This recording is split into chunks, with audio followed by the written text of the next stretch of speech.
All right, guys, so this is an amazing little video here that I had to share with you. This is from Asen.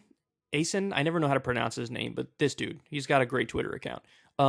He said, Fox host claims an increase in crime wouldn't have happened 30 years ago because we had ethics, morals, and values. So let me play the video for you. This is so stupid, and I'm going to prove to you how factually incorrect it is in just a second, so bear with me here. But this is so over the top that even the other psychopathic Fox News hosts are like, what are you talking about? Like, no? So watch this. This is great. Be pro-law enforcement. And one last point. When you look at these policies that have changed over the course of the last 2 or 3 years, and there's this explosion in crime, this wouldn't have happened 30 years ago because we had ethics and morals and values and we had families. But something's happened, to your point, Greg. People had families 30 years ago. We definitely don't have families now. Families are gone. I don't know if you knew this, but Biden banned families. He's throwing them in the gulag right now. Remember the Ban Families Act of 2021? I don't know if you guys remember that, but it happened. Back then we had families. Today, no more families. In culture where there's been a degradation, that when you have lax policies where you can commit a crime and just get the ankle bracelet, people are committing them where 30 years ago they never would have picked up the gun. I said 30 years. Well, that was the 90s. I agree with you on that. Crime was pretty bad.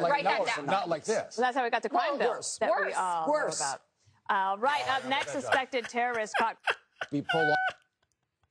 When Janine Pirro is fact-checking your ass and she's right, man, you jumped the shark. So, by the way, here are the numbers. This is really something here. So this is, the blue line is total violent crime. The red line is assault. Green line is robbery. Then the light blue line is rape, and the purple line is murder.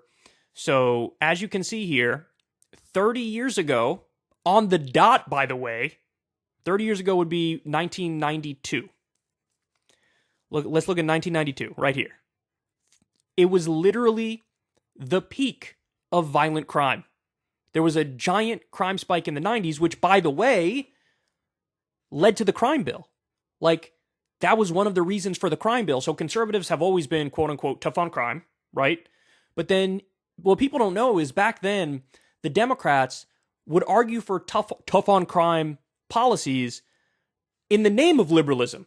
Because they'd be like, look, I care the most about the innocent black family that just had their car stolen from them, or there was just some grandma who got beat up. So it was out of concern for the victims that the tough on crime policies came about.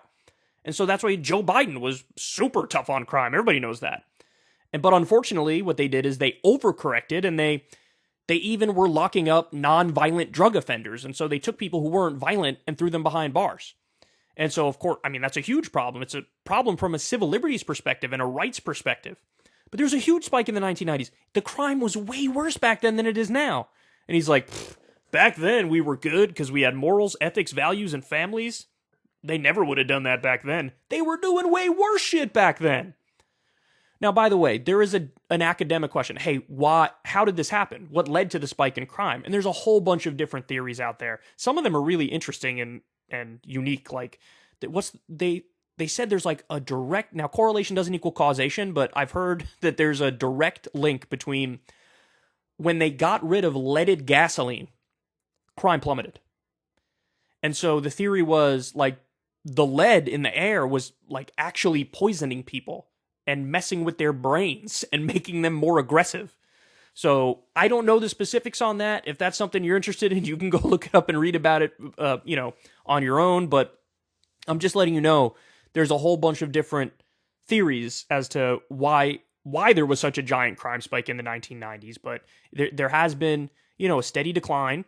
Maybe it's ticking back up, but look, if it is ticking back up, everybody knows why that is. That would be because of the pandemic upended all of our lives. That's why, rates of depression and all psychological mental illnesses have shot up because, people are dying all over the place, and then people were at home and locked down. So many people have lost their jobs and have their lives upended. Like, of course, any sort of massive disruption in society like that, and especially any sort of economic devastation, we know that an increase in poverty and degradation is going to lead to an increase in crime.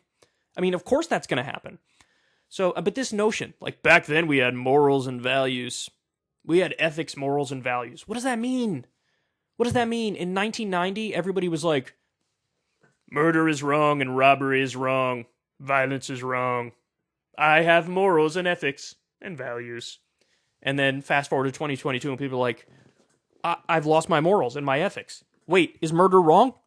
Is violence wrong? Should I punch Jeffrey in the face? What? I don't know what to do. I don't know what to do. I feel so weird. I don't have anything guiding me. We had families back then. Today, poof. They're all gone. He's so stupid. Like, this is what happens when you hire... Like, he's the perfect fit for a Fox News host. I think he's a former politician, if I remember correctly. I'm forgetting his name. He's the perfect fit. Just like a, standard white guy, angry. There's no substance to any of his points. And he just, vomits up right-wing platitudes. But when you hire people like this, look at how big they can miss. He's saying this never would have happened 30 years ago, when 30 years ago we had more crime than we do today. And it's not even close. So, this guy, it broke the record. He should be in the Guinness Book of World Records for stupidity. Hey y'all, do me a favor and like and subscribe. It helps out big time in the algorithm. Click the bell as well for notifications when videos drop. And watch that video on screen right now. You know you want to.